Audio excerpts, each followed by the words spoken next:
అరేయ్! నీకేం తెలుసురా మా రిజర్వేషన్ కష్టాలు జనరల్ బోగి గాడివి. ఏం తెలుసు?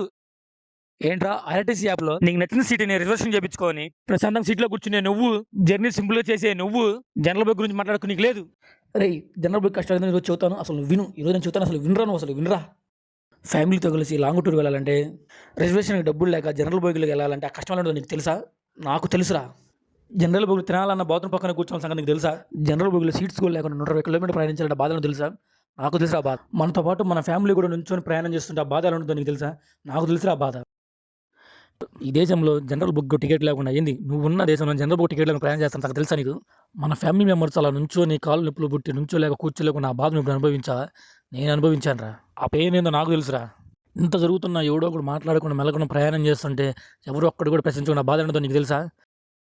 నాలాంటి వాళ్ళకి రిజర్వేషన్ కూడా డబ్బులు లేక జనరల్ బోగిలో ప్రయాణం ఆ బాధ ఎలా ఉంటుందో నీకు తెలుసా?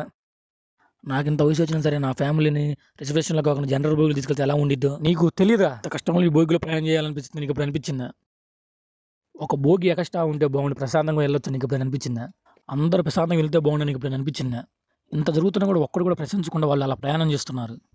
ఇలాంటి వాళ్ళు ఉండబట్టి దేశం ముందుకెళ్ళలేని సంగతి నీకు తెలుసా? ఆ బాధలను ఎమ్మటనే ప్రశ్నిస్తూనే ఉంటాను.